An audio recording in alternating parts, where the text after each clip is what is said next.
La rentrée scolaire au Cameroun, c'est le 9 septembre prochain à 7h30 minutes. Vous le savez déjà, et on parle des préparatifs dans les 10 régions du Cameroun, mais surtout dans les régions en crise, le nord-ouest et le sud-ouest. Des réunions de sécurité se multiplient sur le terrain avec les différents états-majors pour que la rentrée scolaire de l'année 2024-2025 soit plutôt une rentrée scolaire sans attaque et plutôt sereine. Mesdames, Messieurs, bonsoir et merci de nous retrouver en direct sur la meilleure chaîne privée au Cameroun, Canal 2 International, pour le débrief de l'actualité. Toutes nos excuses pour ces quelques minutes de retard, mais toujours est-il, on entame avec la thématique centrale du jour, rentrée scolaire dans le NOZO, comment protéger élèves et enseignants, un sujet hautement sensible. On espère qu'avec le panel sur ce plateau, on pourra aborder la problématique et trouver des solutions. Je commence par une grande dame. Elle fait son retour dans le débrief de l'actualité de ce soir. Elle est enseignante, mais aussi présidente du comité communal de Douala 2e. Elle nous vient du parti de Cabral-Libi PCRN. Sandrine Bayema, bonsoir. Bonsoir Lille. Merci de me recevoir une fois de plus dans votre somptueux studio. Je l'ai toujours dit. Mon absence sur les plateaux est due à l'organisation de la Team Com du PCRN. Et donc, chaque fois que je suis sollicitée pour participer dans un débat d'actualité, je me fais le plaisir d'être du panel. Donc, je serai là chaque fois que vous m'inviterez. Merci d'être venue. Quand on est enseignante et la rentrée scolaire approche, quel est son état d'esprit ?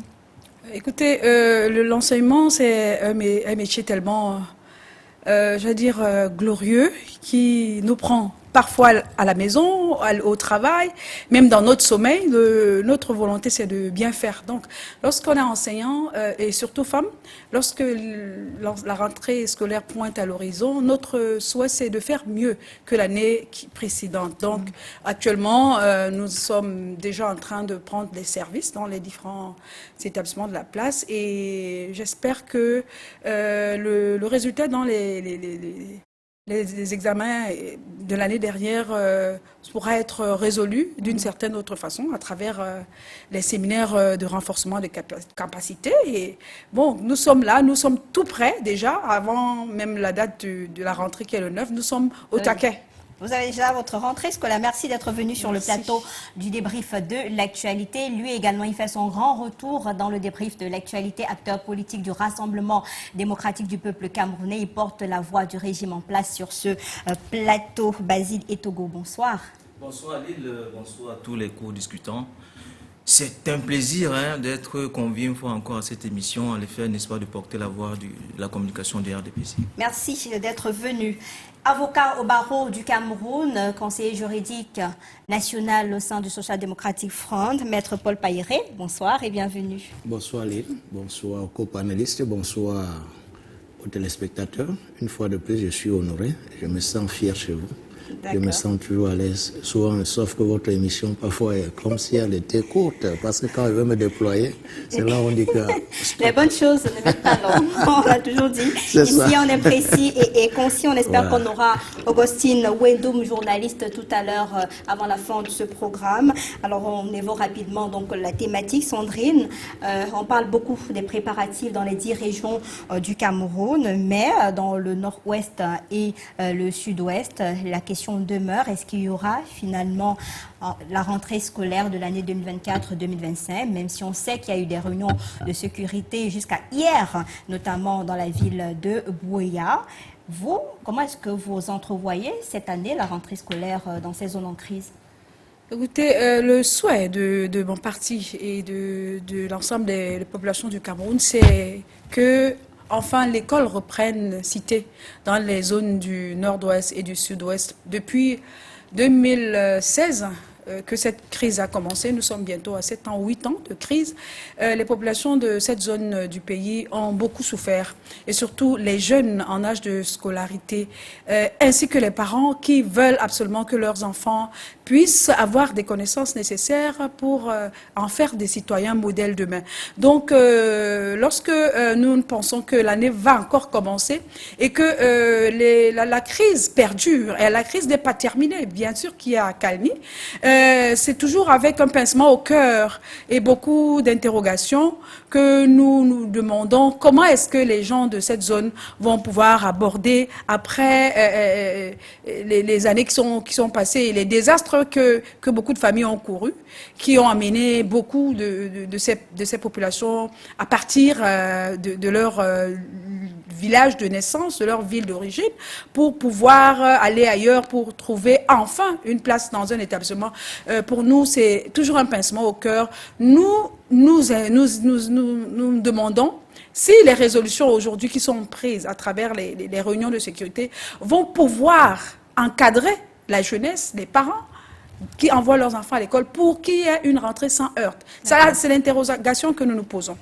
Alors, Maître Paul Pailleret, on a vu ces derniers mois, ces dernières semaines, des véhicules incendiés, des attaques, etc., des mises en garde même des séparatistes, comme chaque année à la veille de la rentrée scolaire. Et actuellement, il y a des interrogations sur le dispositif pour la rentrée prochaine.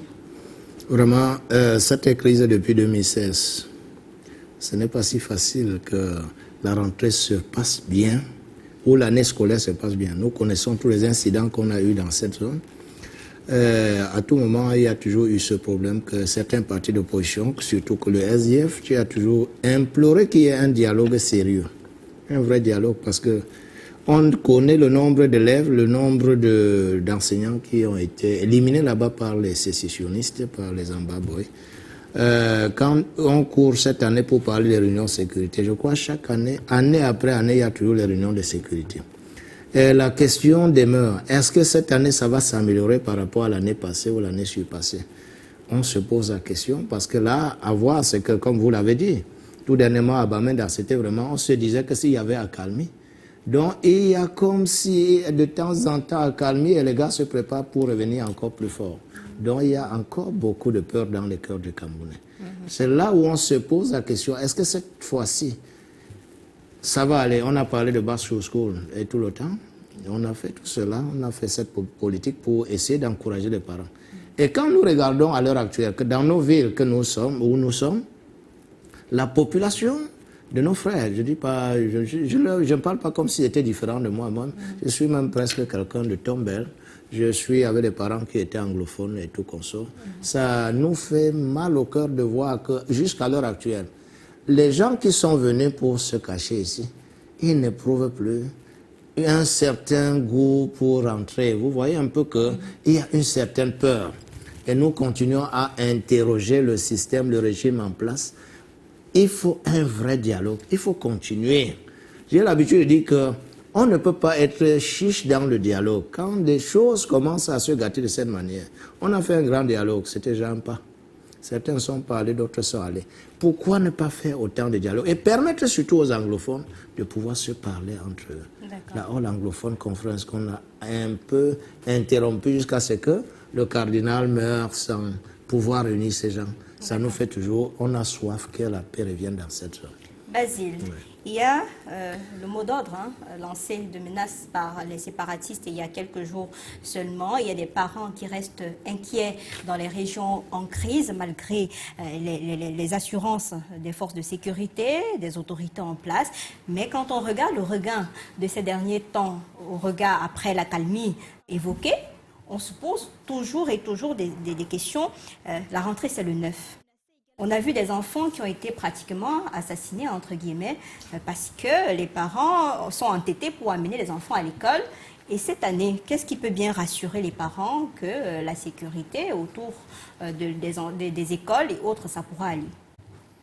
Oui, Lila, avant de répondre à cette importante question, permettez-moi de féliciter l'élève Emmanuel Huiba pour sa brillante réussite au DCA Level dans un centre d'examen dans la ville de Kumba. Elle a eu 2 PEPAS.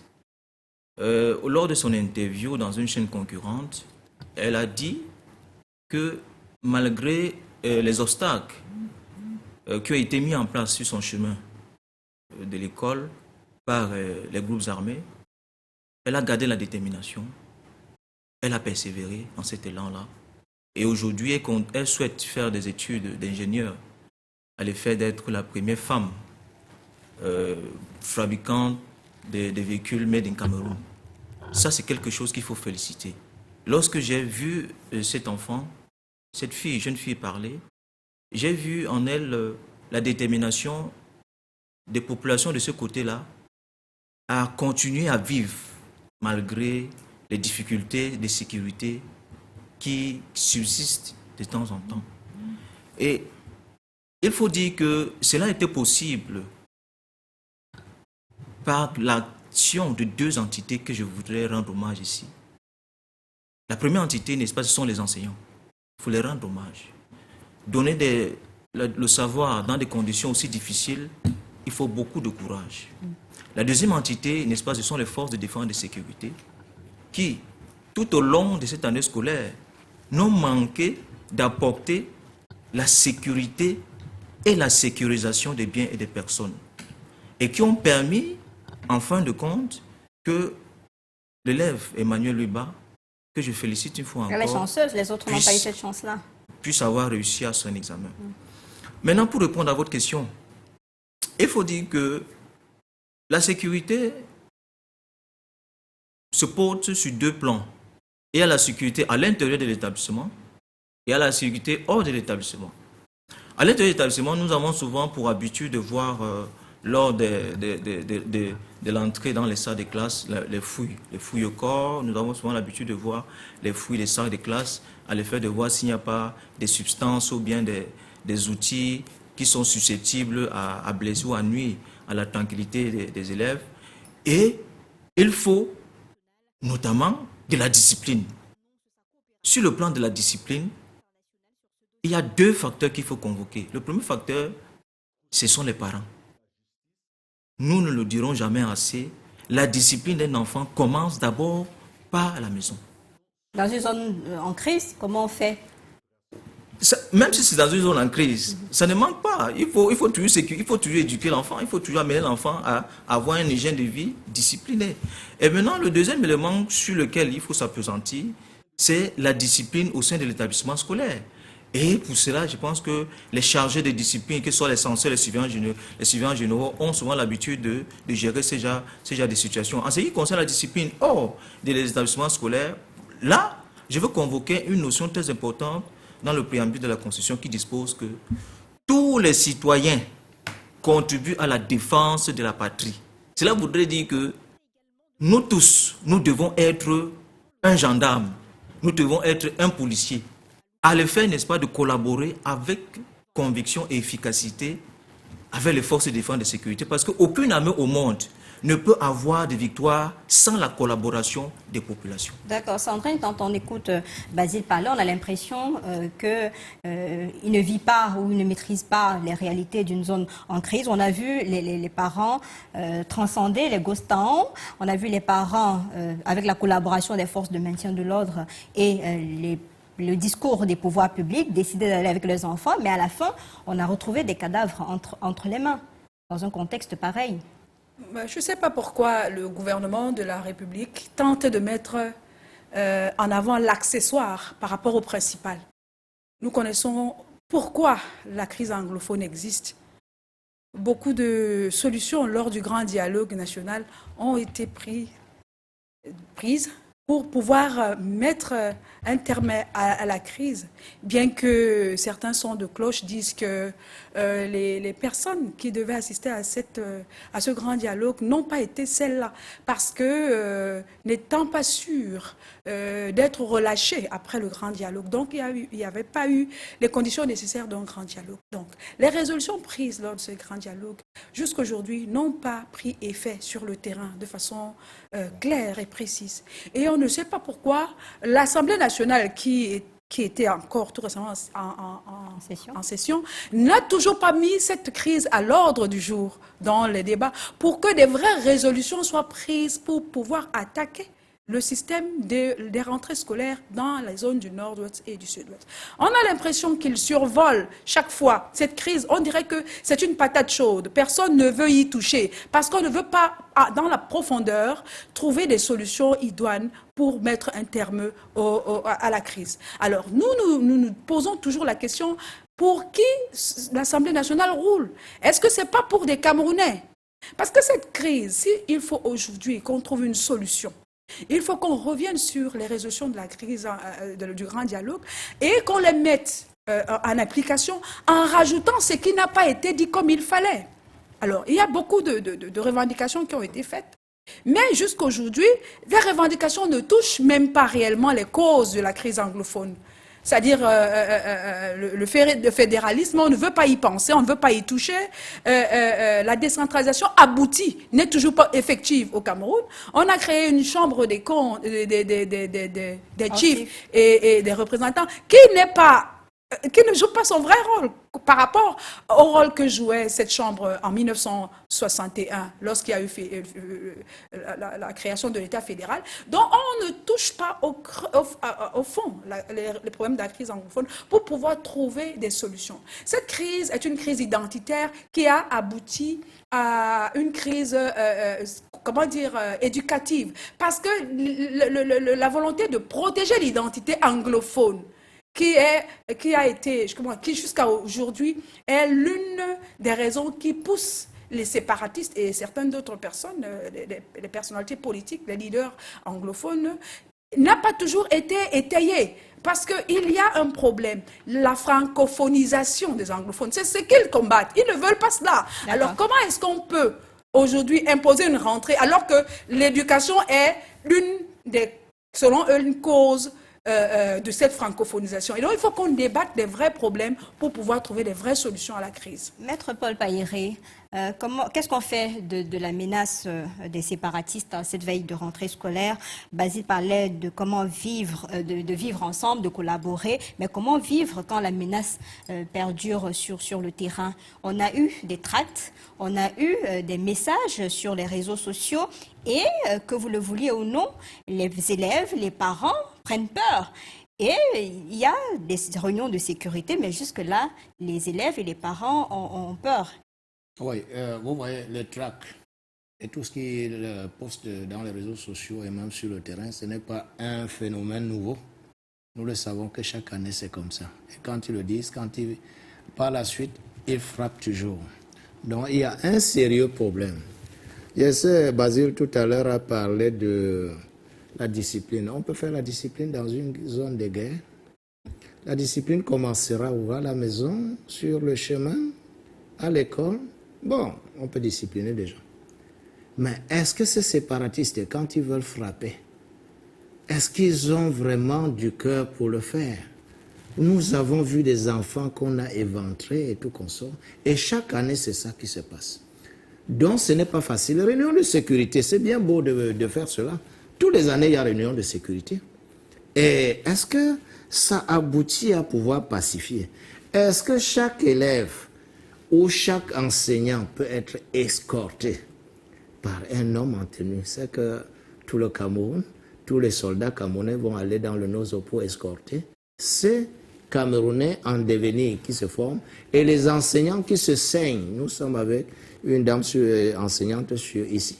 J'ai du respect pour mes enseignants parce que tu m'as fait lire le B à bas. Ce sont mes enseignants, mon maître d'école, maîtresse de la maternelle.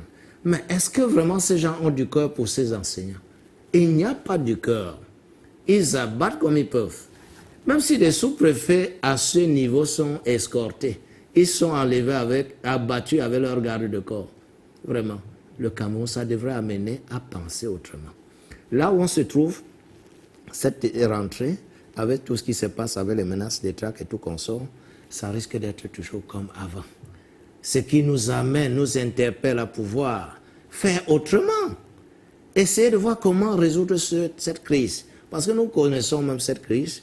À un certain moment, c'est un bon business pour beaucoup. Hein. Ça, chacun tire son épingle du jeu quand il sait se positionner. Mais pourquoi ne pas essayer de tout faire pour arrêter cette crise qui a déjà fait perdre beaucoup de soldats? Nous parlons des élèves, nous parlons des enseignants, nous parlons des hauts commis de l'État, des fonctionnaires qu'on a déjà tellement assassinés dans cette zone. Donc la rentrée, là où on se trouve, comme je vous le dis, même ceux qui sont hors de la zone ont une grande peur de réintégrer la zone. Vraiment, il y a un problème. L'État camerounais doit revoir sa politique. Basile, est-ce qu'on peut protéger les écoles des attaques? Est-ce qu'on peut protéger les enfants des attaques des séparatistes, puisque c'est la menace qui est dévoilée, elle est permanente à travers les réseaux sociaux et tout ce qu'on a pu lire. Est-ce qu'il y a possibilité, au-delà de ce qui se passe sur le terrain, de protéger le milieu éducatif de ces attaques? Oui, je pense qu'il y a eu un dispositif sécuritaire depuis que l'avènement de cette crise a commencé, à l'effet, n'est-ce pas, de protéger, n'est-ce pas, les lieux d'établissement avec la présence des hommes en tenue et même des hommes en civil. Mais sauf que cela ne s'arrête pas là, il faut poser la question. La question qu'il faut susciter ici est celle de savoir qui a le droit de porter les armes. Parce que ce que vous dites là, c'est parce que l'insécurité qu'on présente là dans ce plateau, c'est parce qu'il y a des personnes qui ne sont pas habilitées à porter les armes. Et lorsque je convoque la loi portant sur l'acquisition, la détention et l'utilisation des armes à feu, et je constate qu'il y a deux types d'armes. Il y a les armes non létales, il y a les armes létales. Et toutes ces armes-là, que ce soit leur utilisation, que ce soit leur possession, est réglementée. Maintenant, ces jeunes qui ont pris les armes sans avoir reçu une formation préalable, sans avoir l'autorisation de porter ces armes-là, je pense que nous, sur ce plateau, ce qu'on devrait faire, c'est d'abord condamner ça. Et c'est là où je salue, n'est-ce pas, la participation des médias comme Canal 2 qui ouvre, n'est-ce pas, son champ d'action pour permettre à ceux qui viennent communiquer là-dessus. Et j'appelle aussi certains médias à communiquer, à les faire de sanctionner, de ne pas donner, n'est-ce pas, la parole à des personnes qui, de manière subliminale, suscitent, n'est-ce pas, de la peur, suscitent du manque d'espoir, mais c'est un fait réel. Suscitent, n'est-ce pas, de l'encouragement à encourager ces personnes qui ne portent pas, qui ne sont pas censées porter les armes. Il y a des gens qui ne sont pas censés porter les armes. Mais la question demeure, Basile, pour rester dans le sujet. Vous ne devez pas porter les armes. La question qui demeure, c'est que actuellement, avec tout ce qui est dit, les parents et les élèves se demandent comment est-ce qu'on fait pour protéger notre éducation, pour protéger notre école, nos établissements scolaires, dans ces zones en crise-là, des différentes attaques. Oui, sur ce point-là, je pense que l'État est le garant de la sécurité des biens des personnes. Et le chef de l'État, chef des forces armées, a, dans ce cadre-là, institué beaucoup d'éléments matériels que je vais évoquer ici, notamment au niveau de la formation de l'armée camerounaise.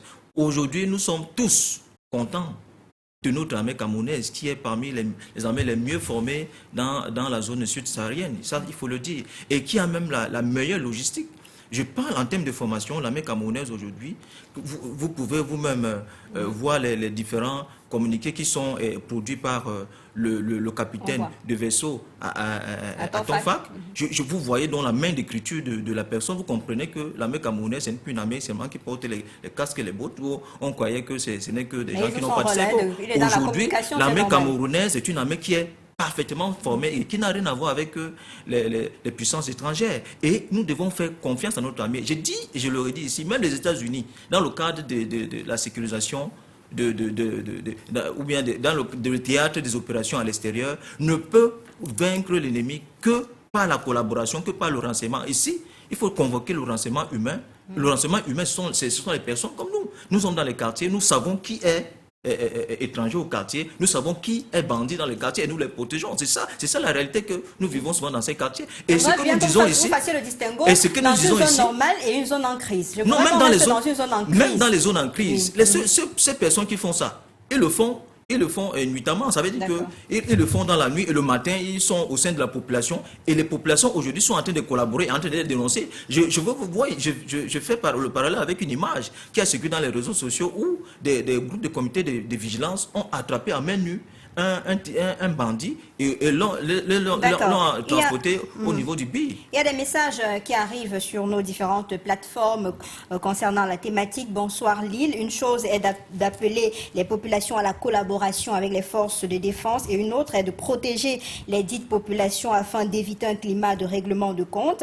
Dans un conflit asymétrique, il est très délicat de demander la collaboration des populations car on ne sait plus qui est qui et qui fait quoi fondamentalement. Ça, c'est un message de Vicenzo qui nous regarde depuis Yaoundé et qui dit la collaboration aujourd'hui au regard de ce qui se passe sur le terrain, de ce conflit asymétrique, ne saurait résoudre ou protéger ses élèves et ses parents en cette veille de rentrée scolaire.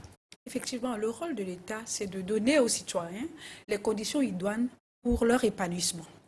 Le rôle de l'État, c'est pas seulement la répression. nous connaissons un peu comment la crise anglophone a éclaté avec la déclaration de guerre du président lorsqu'il était lors d'une visite à l'Élysée en 2017, où il a déclaré la guerre. Alors, je pense que c'était une erreur de communication, parce qu'il n'aurait pas dû, lui, déclarer la guerre pour que les autres se sentent comme s'ils étaient en train de se défendre. Et depuis lors qu'il est arrivé, il y a beaucoup de choses qui ont été demandées, où on demande même qu'il se déplace lui, parce que c'est lui qui prend les rênes après Amadou Ahidjo, qui a signé l'unification avec la partie anglophone. Il n'a toujours pas fait. Il a mis au devant certaines autorités administratives qui ne sont pas reconnues et qui n'arrivent pas à faire l'unanimité dans la société. C'est pour ça qu'il n'y a pas de confiance.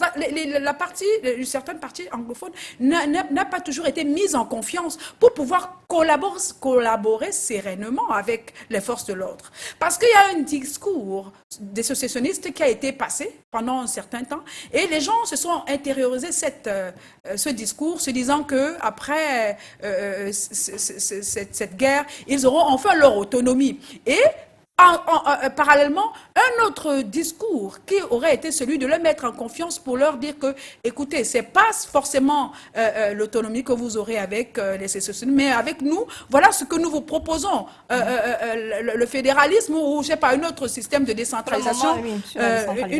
Une autre décentralisation aboutie qui pourrait donner de la confiance pour que la population soit partie prise dans la pacification. Mais ce n'est pas le cas.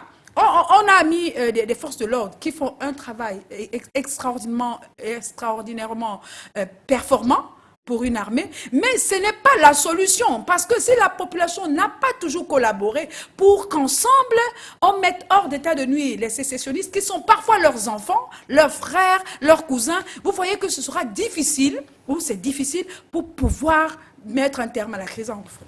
Paul Payéré, est-ce qu'il n'est pas temps de revenir véritablement sur l'impact de cette crise-là sur l'éducation? Peut-être ça pourrait interpeller davantage les pouvoirs publics à trouver des stratégies pour que la calmie et la paix reviennent. Des ça a quand même trop duré. Chaque année, on dit ça va aller. C'est vrai qu'au résultat des examens officiels, vous avez des meilleurs positionnements pour ce qui est des régions en crise. Mais toujours est-il, on connaît les réalités sur le terrain et il est peut-être important de rappeler cet impact sur l'éducation. Oui, bien sûr. Même s'il y a vraiment les excellents qui sont là, combien sont-ils? Basile a tout à l'heure parlé de cette jeune dame qui pourra fabriquer les automobiles, les véhicules automobiles. Est-ce que cet enfant peut encore se retrouver là-bas? C'est déjà eu un danger. Elle est en danger. Si elle pouvait faire une école technique dans la zone Nozo, je vous assure, c'est comme ces gens feront un pacte pour tout faire pour finir avec elle. Donc, c'est-à-dire que c'est une situation où nous condamnons. Quand nous parlons, quand nous critiquons, personne ne voudrait que des âmes se perdent jour après jour. Nous avons affaire à une guerre asymétrique. Que ce soit les armes conventionnelles où il faut des autorisations. Si on a une fronde, est-ce qu'on a besoin d'une autorisation? Les cocktails Molotov qu'ils ont, ils fabriquent eux-mêmes. Ce sont des armes où ce n'est pas tellement que ce n'est pas une bombe comme on doit avoir une autorisation ou quoi que ce soit. Voilà ce qui met en déroute à un certain moment nos armées et tue même ses élèves et enseignants. Nous avons vu à tous les niveaux des bombes pétées dans les hôpitaux, dans des centres ou dans les marchés. Bon, ça veut dire il est question, effectivement, quand nous parlons, nous invitons les populations, parce que ces populations qui ont au début cru à un certain moment que c'était une voie qui allait les sauver. Parce que je connais quand ça commence, en 2017, il y a même des professeurs d'enseignement et tout consort, des cadres, qui disent non, ça va aller, on va se libérer. Mais aujourd'hui, combien d'années après, nous sommes en train d'écoper. Tout le monde, même des populations qui parfois collaborent pour protéger, ne sont pas en sainteté avec ces gens. Donc, il est question...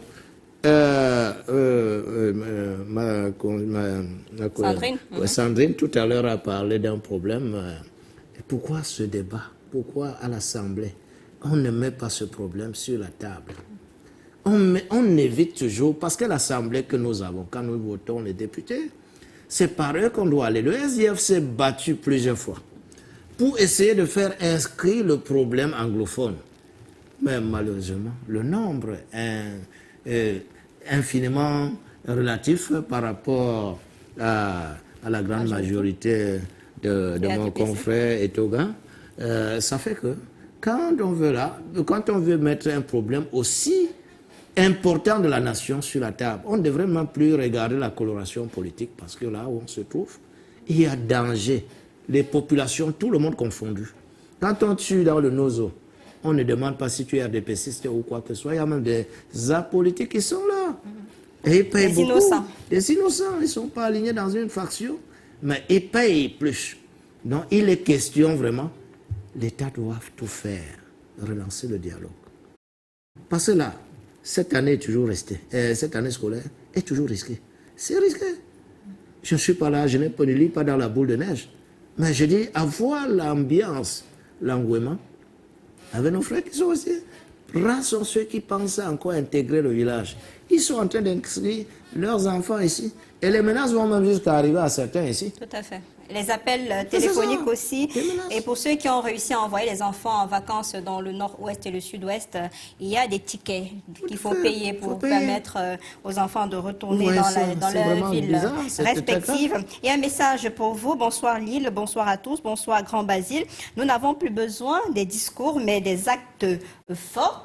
Madame du PCN a raison. Mon frère Basile, as-tu déjà passé un week-end dans la zone du Nozo? As-tu une famille qui y réside? Pourquoi as-tu si peur si on dit les réalités de cette zone? C'est un message du docteur Ngimfak qui vous dit le moment, il faut passer à l'acte parce que il y a eu des milliers de morts, des milliers de déplacés, il y a eu l'éducation des enfants qui arrive et il faut les rassurer. On fait des discours, on fait des réunions, mais sur le terrain, il n'y a pas un gendarme, il n'y a pas un militaire qui va accompagner ces enfants dans ces formations, dans ces établissements scolaires. Et à la fin, parfois, on se retrouve avec des attaques. C'est vrai qu'il y a un travail de fond qui est fait, mais il y a toujours des parents et des élèves qui pleurent. Qu'est-ce qu'il faut donc faire? Il faut donc laisser passer aux actes, comme m'a proposé le docteur Ngimfak. Oui, c'est ça que je veux répondre. Qu'est-ce qu'il faut donc faire? Il faut donc laisser la ville assez brigand, assez hors la loi? Non, je pense que l'État du Cameroun a mis à la disposition des autorités, des populations camerounaises de ce côté-là, les forces de défense et de sécurité qui sont bien formées et qui ont la compétence nécessaire pour rassurer les populations de ce côté-là. Et je voudrais continuer en disant que l'armée camerounaise est une armée républicaine et nationale. Ça veut dire que, qu'elle soit à l'est, au nord, à l'extrême nord, au nord-ouest ou au sud-ouest, ils sont à l'intérieur du Cameroun. Ils ne sont pas une armée d'occupation.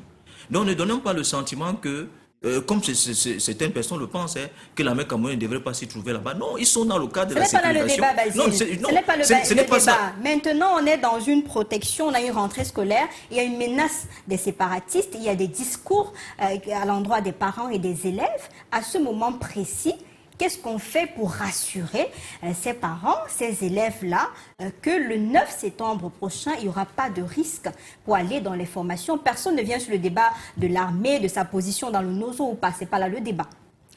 Pour les rassurer, je pense que le premier élément matériel qu'il faut convoquer, c'est d'abord au cours des émissions comme celle-ci.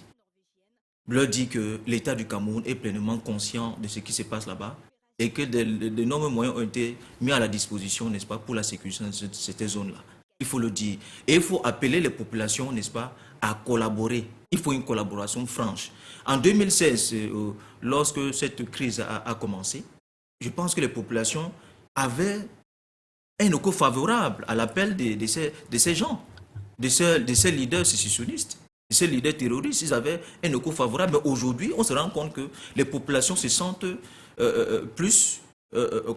sont retournés contre ces gens-là parce qu'ils estiment qu'ils les ont vendus du vent. C'est en ce moment qu'on a compris, on a eu des slogans comme « I'm going to Boya », comme si ça devait se faire en quelques jours, mais ils se sont rendus compte que non, le Cameroun est un et indivisible et ils sont revenus à la raison. Aujourd'hui, il faut féliciter les populations qui bravent, n'est-ce pas, l'insécurité, qui bravent, n'est-ce pas, les difficultés, qui bravent les obstacles au quotidien et qui continue, n'est-ce pas, à permettre qu'il y ait la vie de ce côté-là.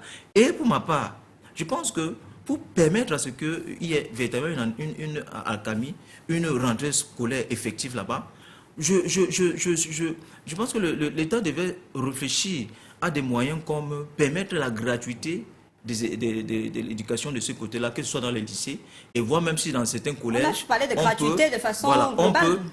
On peut, n'est-ce pas, subventionner une partie de la scolarité dans les collèges pour permettre à ce que les parents qui n'ont pas peut-être des moyens, puisque c'est une zone déclarée sinistrée économique, qui n'ont pas de moyens, puissent renvoyer les enfants à l'école. Et ça va permettre, s'il y a de la vie, ça va permettre à ce que ces gens qui pensent qu'ils peuvent arracher l'espoir, arracher la vie des populations qui vivent dans cette localité-là, ils vont perdre la main. C'est ça. Si la peur continue toujours à sévir, ce n'est pas bon. Et ça donne le sentiment que ces personnes ont le dessus sur les populations. Or, les populations sont au-dessus de ces personnes-là. Moi, je vais chuter en disant sur le cas de l'Assemblée nationale. Il me semble qu'il y a eu des discussions qui ont été entamées dans ce sens. Peut-être il y a eu un jeune député qui, ma foi, a arraché les micros devant le Premier ministre. Peut-être c'est le communicant de ce parti-là voudrait voir ce même scénario. Ce n'est pas de ça qu'il est question ici. Je pense que on parle de mettre le sujet sur la table. Et il y a des discussions, qui sont entreprises, même pas seulement au niveau de l'Assemblée nationale, même au niveau des départements ministériels. La résolution du grand dialogue. Il y a des débats qui continuent. Le chef d'État a dit qu'il est mendiant de la paix, ça veut dire qu'il est ouvert à toute proposition qui peut permettre à ce qu'il y ait accalmie dans ce côté-là. Alors, Sandrine, demandez à cette dame du PCRN s'ils n'ont pas de militants au NOZO, pourquoi ils n'y vont pas pour sensibiliser ces séparatistes. Notre défense est populaire, cela est consacré par notre loi fondamentale. Il faudrait que les Camerounais patriotes s'élèvent comme un seul homme pour conjurer cette ignominie qui sévit dans le nord-ouest et le sud-ouest pour garantir une éducation sereine. C'est la participation d'un téléspectateur. Merci pour cette question. Je tiens à dire aux téléspectateurs qu'au fort de la guerre, lorsque cette guerre a démarré en 2017, le président honorable Cabral Libi a voulu toucher du doigt cette réalité en se rendant dans la zone du nord-ouest. Parce qu'il n'imaginait pas la gravité des faits et des violences qui se passaient dans cette zone du pays. Et lorsqu'il a relaté dans une chaîne de la place ce qu'il a rencontré lorsqu'il s'est rendu au nord-ouest, comment il a dû se cacher sous un lit, parce que lorsque la guerre s'est embrasée, il n'y avait plus de contrôle, et il n'y avait même pas possibilité d'être un civil pour marcher si vous n'aviez pas une armée derrière vous pour vous protéger. Alors il a pris conscience de ce que la situation était grave. Donc pour dire que la situation politique est, la conséquence de la situation sécuritaire. Si le PCRN, dit-il, n'a pas peut-être parce que dans le sud-ouest, nous avons des sous-comités. Avec pas descendu peut-être même avec cette rentrée scolaire. Avec Maître Tamfou, qui est sur le terrain du sud-ouest pour pouvoir... la réalité? Non, permettre l'expansion du parti d'abord, ensuite promouvoir l'éducation citoyenne dans le coin. Parce que ça ne se passe pas ainsi que vous arriviez, vous parlez de parti, parce qu'il faut d'abord ramener les gens à la raison pour pouvoir leur proposer des solutions politiques. Parce que les gens, ils en ont pour leur vie, vous n'allez pas leur parler de politique. Ce n'est pas possible. Aujourd'hui, que les séparatistes ont le vent en poupe dans certaines zones qui sont presque inaccessibles pour l'armée. Vous n'allez pas dire aux simples personnes, parce que les séparatistes n'identifient même plus ceux qui sont pour eux, ceux qui ne sont pas pour eux. Tant que vous êtes francophone, ils vous prennent en cible, comme si vous étiez un adversaire, parce que pour eux, ils ont peur de cette éducation qui prête aux francophones en général. Moi, c'est mon idée, c'est ce que je pense. Donc, il n'est pas interdit que nous ayons des bases dans cette partie du pays. Nous en avons d'ailleurs déjà. Mais le problème, c'est la sécurisation. Est-ce que pour prouver aux gens que nous sommes présents, nous allons nous jeter devant les armes Non, c'est pas ça. Nous savons que le responsable de la sécurisation du territoire, c'est l'État. Qu'il fasse son travail et qu'il permette aux Camerounais de se mouvoir sans danger. La rentrée scolaire au Cameroun, c'est le 9 à partir de 7h30, 9 septembre, sur le triangle national. Comment travailler ensemble, Maître Paul Païré, pour assurer une rentrée scolaire sécurisée et efficace dans ces zones-là? Nous allons conseiller la prudence. C'est la prudence, parce que même quand, à l'heure actuelle, les populations qui vivent sous cette guerre vraiment asymétrique. Beaucoup ont des méthodes qu'ils utilisent pour se déplacer.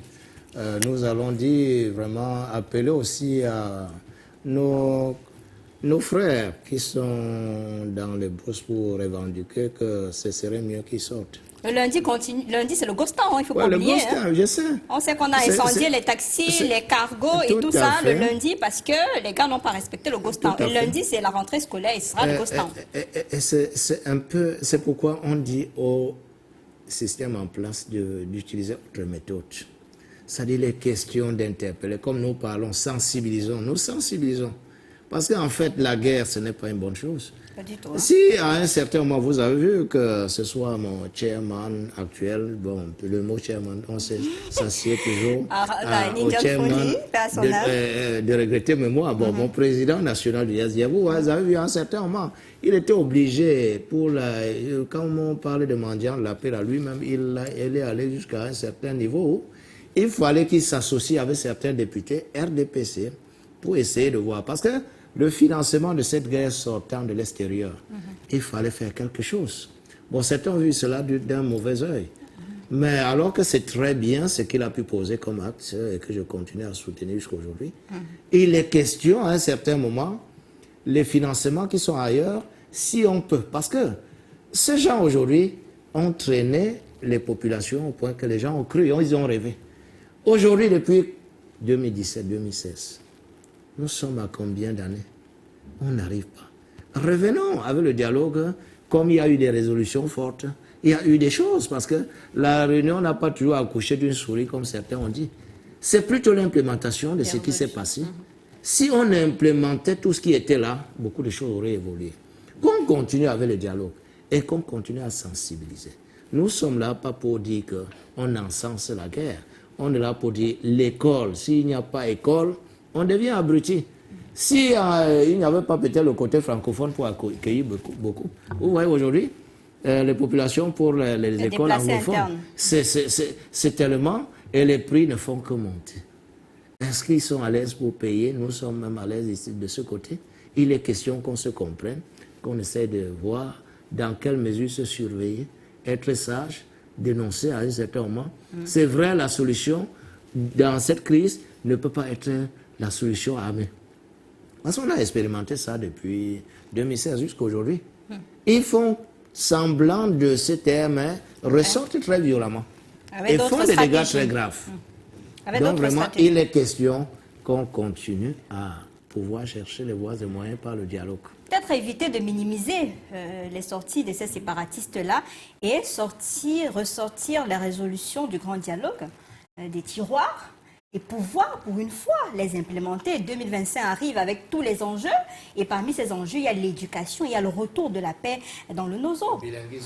Oui, l'implémentation du grand dialogue se fait successivement puisqu'il y a eu des implémentations, il y a eu des résolutions, des recommandations autant pour moi à court, moyen et long terme. En ce qui concerne les résolutions à court terme, nous savons qu'effectivement, il y a eu le statut spécial qui a été accordé dans ces deux régions-là par la création de la House of Chiefs. Ce sont des éléments qu'il faut quand même, matériels qu'il faut quand même mettre à l'endroit, n'est-ce pas, de ce grand dialogue national. Sur le moyen terme, nous avons vu la route qui relie Bamenda et je pense que jusqu'à Kumba a été pratiquement bitumé pour permettre à ce qu'il y ait l'accessibilité là-bas. Mais je manquerais de dire que le mendiant de la paix, son excellence Paul Biya, a mis sur pied une commission, le DDR, pour permettre à ce que tous ceux qui ont pris les armes puissent se regagner là-bas sans toutefois qu'ils soient poursuivis contre les faits. On a vu la grève là-bas, contre les faits qu'ils ont fait au passé.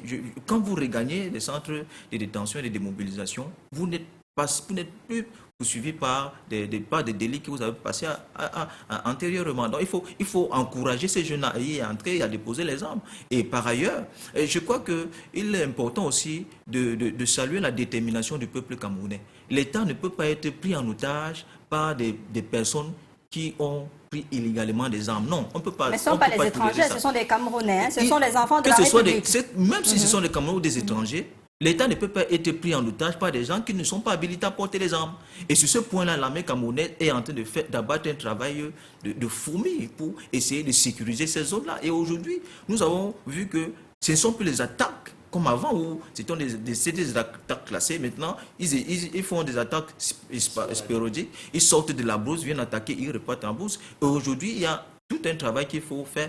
Et vous savez, il y a des actions civilo-militaires qui ont été entreprises dans ce sens-là pour permettre à ce qu'il y ait un regain de confiance entre les civils et les militaires. Parce que le message qui était envoyé au début, n'est-ce pas, de cette crise, c'était que l'armée camerounaise est une armée d'occupation. Mais aujourd'hui, avec ces actions civilo-militaires, où nous voyons clairement des matchs de football qui sont organisés, nous voyons des campagnes de prise en soin, n'est-ce pas, par les officiers infirmiers militaires. Nous voyons, n'est-ce pas, même au niveau de l'éducation, des répétitions par les forces de défense et de sécurité. Ça a mis en confiance ces populations-là aujourd'hui qui sont déterminées et qui ont compris que le Cameroun est indivisible et qui ne se feront plus chanter par ces maîtres-là. Aujourd'hui, il faut féliciter aussi quelque chose.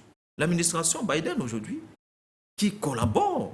À l'époque, l'administration Trump était catégorique contre le régime de Yaoundé, contre le pouvoir de Paul Biya. Aujourd'hui, nous voyons que l'administration Trump condamne les leaders sécessionnistes là-bas qui entretiennent, n'est-ce pas, financièrement et moralement. Et même Biden, voilà. L'arrestation, je parle de l'arrestation. Oui, justement, on salue Maître Salai qui fait un travail magnifique de l'autre côté. Qui arrête, n'est-ce pas, des sécessionnistes, je pense qu'ils sont au niveau de 3 qui ont été condamnés par... Jusqu'à présent, il y a une collaboration avec la Norvège. Exactement. Donc c'est pour vous dire qu'il y a une diplomatie, il y a une diplomatie de couloir qui se fait et on n'a pas besoin de tapage comme certains le font sur les médias. Et cette crise a fait fuir beaucoup d'enseignants dans ces régions-là. Maintenant que la rentrée reprend, il y a des appels de retourner à la base pour pouvoir assurer l'éducation de ces enfants-là. Comment galvaniser ces enseignants en zone de crise à quelques jours? Pour galvaniser les enseignants à revenir sur leurs pas dans un environnement qui n'est pas totalement sécurisé, c'est assez difficile pour nous de penser que ce soit une chose qui va aller de soi. C'est assez difficile. Parce que lorsque cette crise a commencé et que les enseignants se sont plaints des exactions des sécessionnistes et ont commencé à décamper, à fuir leur zone, et des demandes d'explications et des renvois par le ministre de l'enseignement secondaire avaient été notés, vous savez. Beaucoup avaient perdu leur travail parce qu'ils ne sont pas présentés à leur service à la rentrée. Alors qu'effectivement, ils se plaignaient de quelque chose de véritable. Alors, notre question, c'est de savoir, qui est-ce qu'on voudrait mettre face à une décision de déclarer la guerre aux sécessionnistes pour que cette solution soit résolue. C'est les citoyens qui ne sont pas armés, parce que les sécessionnistes désormais sont armés. Alors, pour permettre donc à ces enseignants de rentrer, moi je pense que la solution serait de commencer par la base, le renforcement, la réinitialisation du dialogue. Parce que c'est là. Mais ça, je crois que c'est une solution à long terme. Mais la solution immédiate, bien sûr, nous parlons du renforcement de la force sécuritaire sur le terrain, la collaboration des populations, le regain de confiance auprès des populations, parce qu'il faudra leur expliquer le bien fondé de la paix, parce que la paix n'a pas de prix et la guerre n'a pas d'issue. Donc, il faut bien, mais il y a des décisions à long terme qu'il faudra mettre sur pied pour que tôt ou tard, que les populations puissent aller et venir comme ils le faisaient avant. D'accord. Avant de faire le dernier tour de table, en un mot, on va prendre ce droit de réponse ici. On a eu des experts du livre sur ce plateau et il y a eu des contre-vérités selon les responsables de la Sociladra. On va écouter un de leurs responsables et on revient pour clôturer cette émission. Je voudrais d'abord remercier Canal 2 de l'opportunité qu'il accorde à la Sociladra de pouvoir apporter plus d'éclaircissements sur un sujet qui a été évoqué la semaine dernière et qui portait sur le droit d'auteur, tel qu'évoqué par l'invité sur le plateau. La Sociladra mène l'activité sur le terrain qui consiste à tordre le cou à leurs usagers. Donc les usagers ici étant les libraires. Donc pour le représentant du syndicat des libraires sur le plateau, la redevance du droit d'auteur ne serait pas fondée pour lui parce que l'éditeur paye déjà le droit d'auteur à l'auteur, ce qui est totalement faux. Donc je voudrais donc prendre le public à témoin aujourd'hui afin d'éclairer la lanterne de ceux qui nous suivent, pour qu'ils aient la juste mesure sur la question du droit d'auteur. Donc, comme je l'ai dit, nous ne sommes pas les tortionnaires de coûts. Au contraire, nous régressons les coûts de ceux-là qui ont une mauvaise appréhension de la notion du droit d'auteur. S'agissant du droit d'auteur, il s'agit là de l'application stricte des dispositions légales telles que contenues dans la loi numéro 2019 décembre 2000 relative au droit d'auteur et aux droits voisins. Dans cette loi, il est prévu tous les points qui encadrent le paiement de la redevance du droit d'auteur. Nous appelons cela le droit d'exploitation, de telle sorte que quiconque fait dans ces exploitations est automatiquement assujetti au droit d'auteur. Pour mieux appréhender la chose, je voudrais évoquer ici les mécanismes qui rentrent dans la production d'un livre, afin que chaque partie puisse se reconnaître dans ce processus-là. Donc, il faut comprendre que dans la production d'un livre, deux acteurs sont primordiaux dans cette chaîne-là. Il s'agit de l'éditeur qui est l'acteur économique et l'acteur technique pour la production du livre. J'entends par là, c'est l'éditeur qui met en forme le livre et qui met également ses moyens financiers pour la production du livre. L'auteur également, lui étant l'acteur intellectuel. Ce qui veut dire que c'est lui qui organise la substance grise autour d'un sujet. Entre ces deux acteurs, donc, il naît donc des clauses contractuelles. C'est ça qu'on appelle contrat d'édition. Et dans ce contrat d'édition, il est prévu la quote-part qui revient à chacun des acteurs. Merci à vous, donc Jean-Noël Mvula, c'est clair, hein, des précisions ont été faites et c'est clair pour tout le monde. Dernier tour de table en quelques secondes, Maître Paul Payeret, on peut souhaiter. Oui, le dernier tour de table, je comprends bien, je suis un peu lésé parce que non, allez-y. J'aurai un peu plus de temps. Non, on est en train de sortir là. Okay, bon. Allez-y, on est en train de sortir en quelques secondes. Ok, je connais, bon, je crois que je vais me rattraper plus tard. Je dirais, pour cette rentrée avec tout ce qui se passe, Basile a parlé tout à l'heure de... Non, votre souhait, vraiment, ouais, votre souhait. Mon souhait serait qu'on donne même des primes de risque aux enseignants dans cette zone. Ça, c'est quelque chose. Parce que les enseignants qui sont dans le Nozo ne sont pas ceux qui sont du côté francophone où il y a la paix.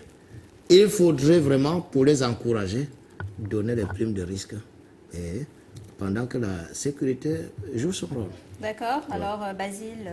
Pour sortir. Oui, pour sortir, il est important, n'est-ce pas, que les hommes des médias, les présentateurs d'émissions télévisées comme vous le faites, continuent cette communication-là à l'effet de ramener, n'est-ce pas, de l'espoir et de fermer, n'est-ce pas, toute forme de crispation, de ne pas permettre à ce que des personnes qui vendent du désespoir, vendent des illusions au sein de la population puissent s'exprimer. Et je pense que sur ce point-là, vous le faites dignement. Merci beaucoup. Alors Sandrine, le souhait en tant qu'enseignante dans ces zones en crise là. Écoutez, les souhaits, c'est ce que le prédécesseur du SDF a dit tout à l'heure, que les enseignants qui prennent le risque de travailler dans les zones anglophones soient vraiment protégés parce qu'ils sont exposés. Plus exposés que les enfants, parce que c'est eux qui portent la transmission du savoir, ce savoir qui est combattu. Donc nous pensons que la prise de risque doit être récompensée, une protection maximale et peut-être les mettre dans un cadre bien précis où ils seront escortés par les forces armées pour aller faire le travail en aller comme au retour. En attendant, les forces de maintien de l'ordre de ce côté-là, les gouverneurs des deux régions rassurent que toutes les dispositions sont prises pour une rentrée scolaire sereine dans le nord-ouest et le sud-ouest. On va suivre cette actualité dans nos prochaines éditions. Mesdames, Messieurs, merci d'avoir regardé le débrief de l'actualité. Merci à vous, Maître Payeret, Basile Etogo. Merci, Sandrine. Merci d'être venue sur ce plateau. On se retrouve demain avec une autre thématique et d'autres invités. Juste derrière, le 19h50, une présentation de Alain Gislain Kanga. Si Dieu le veut, toute l'équipe et moi, on vous retrouve demain. Bonsoir.